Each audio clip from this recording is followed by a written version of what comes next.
Hi everyone, this is Dr. Claudia Kim. Today we're going to talk about High Def Liposuction or High Def Liposculpture, otherwise known as FABs as I like to call it, or fatty abs. We'll talk about what to expect, who can do it, and recovery expectations for the procedure.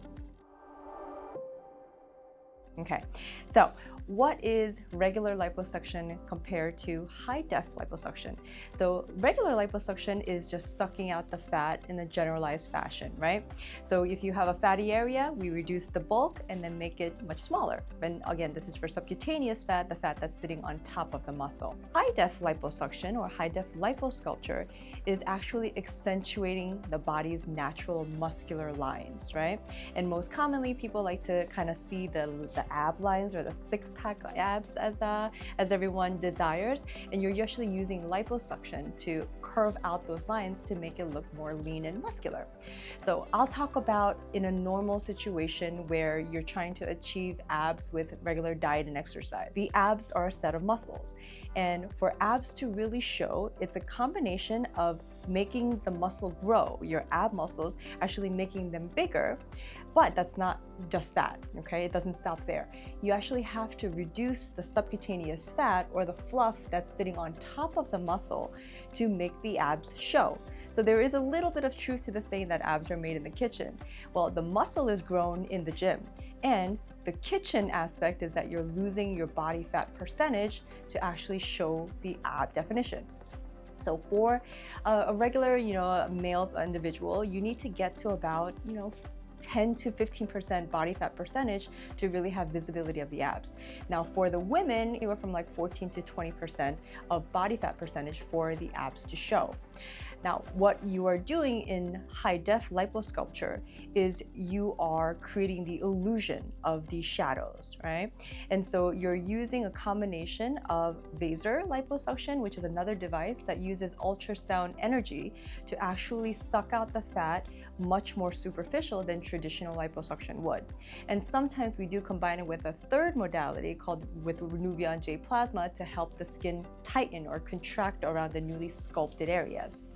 And so with high def liposculpture, you leave the areas that would kind of be popped out in a muscular body, right? So you're giving the impression of having the muscle stick out, and then you suck out or you remove the fat that would normally kind of stick down on those lines, right? So those horizontal six-pack abs and the vertical lines on the side there.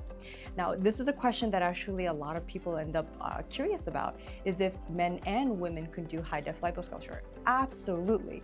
And so it's just a little bit different in terms of approach on how we do that. So with men, we technically like to see those horizontal lines, each defining the individual pack, right? Six pack. And for women, we generally, and I say generally because some women might want a little bit more definition, but for women, we tend to focus more on the vertical lines, right? So that line right down the middle and the nice sexy lines here on the side. So something interesting that we are kind of seeing, right, is that the current trend is the ballet body. Now, historically, obviously, the trendy body types have obviously changed with time and the periods. And so back in like the 80s, we used to look for more toned, right? Like that athletic look with the, the leotards and the leg warmers. And then in the 90s, we start to see what's called heroin chic, or like the very thin kind of wavy look. In the 2000s, we started to notice that we started appreciating more curves, right? More accentuated curves. And we saw that with the sudden rise in the BBL procedures to add more volume to the butt and hips. Now, we are kind of trending towards what's called the ballet body, which is characterized by more lean, but still like a sculpted muscular look with smoother curves and not as accentuated as like the BBL look. And so with this kind of steering towards the ballet body, this is right up my alley. So the high def liposculpture is really ideal for those looking for just an overall slimmer but muscular and toned look. Okay.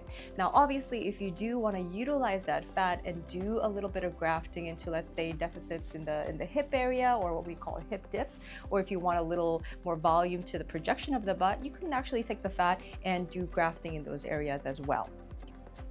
So High Def Liposculpture can also be done on other parts of the body. We do most commonly do it for the ab area, for the ab definition, but you can actually do it to your chest if you are looking for more, in males specifically, in a more defined chest or more accentuation of your wings, right, or your serratus here.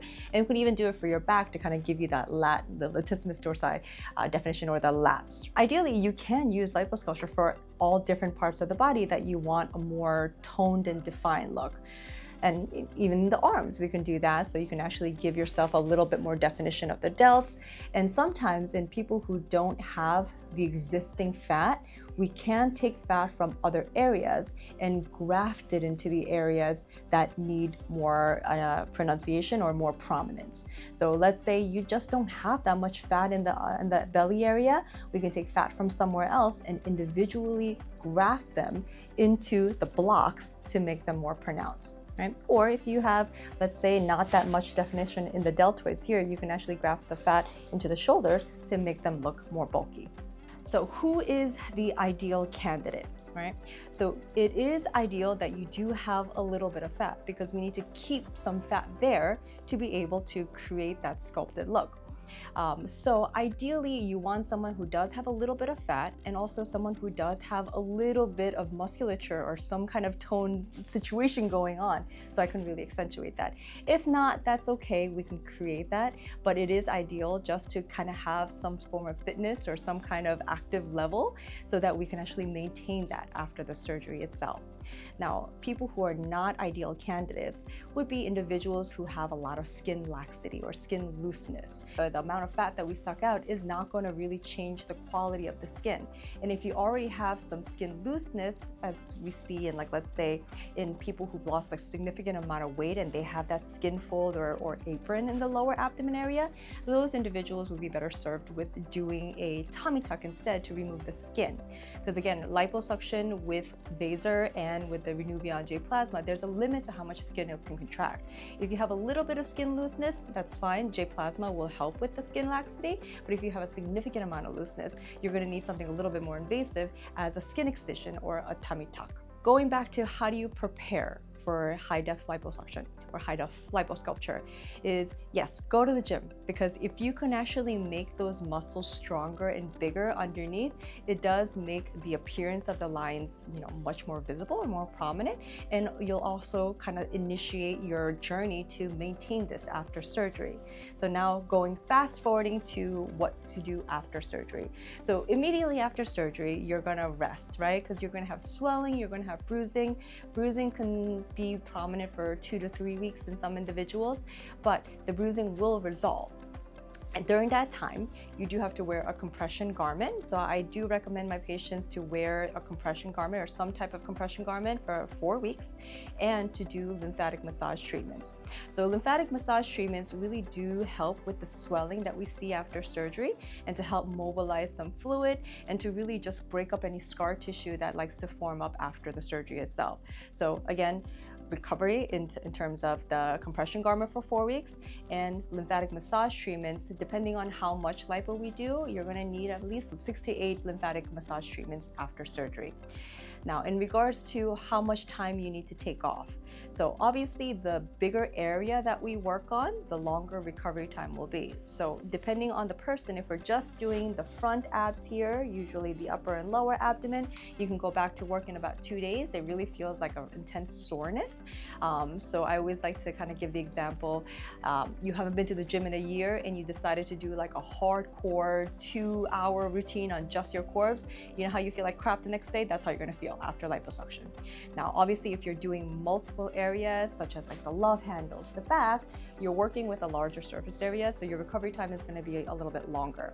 And obviously it kind of differs between the patient's inherent pain tolerance level. So if you're a little bit more sensitive to pain, then your recovery time can be a little bit longer, up to a week.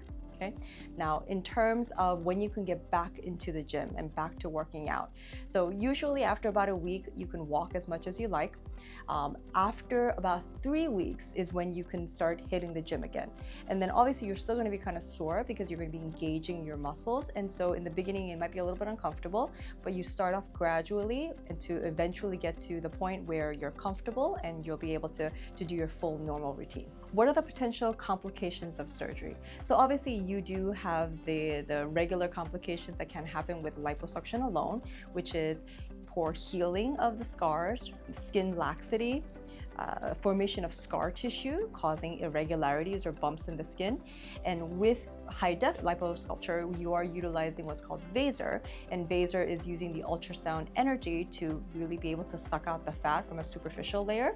But then again, with that, there's a risk of having essentially burns, okay? But we do have minimal risk of doing that depending on the surgeon's technique and experience. And same thing with using the third component with the Renuvion J plasma, you are using heat energy, so there is the risk for burns. There is another good question that a lot of patients ask. After doing the procedure, will the fat come back? Absolutely. When you have excess calories, right? When you're ingesting excess calories, your calories turn into fat cells. And so these fat cells can come back if you're gonna be really liberal with what you're eating after surgery. So think of this as an investment, right? This is an investment, you pay a lot of money for it, you have to protect your investment. And what does that mean?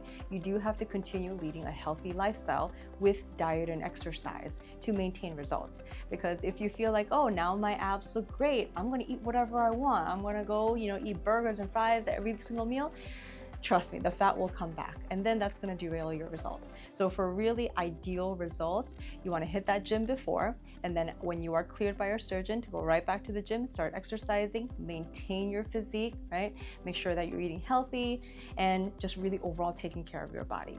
I hope this answered any questions that you guys might have had. Continue to watch us for more educational videos. All right, see you next time.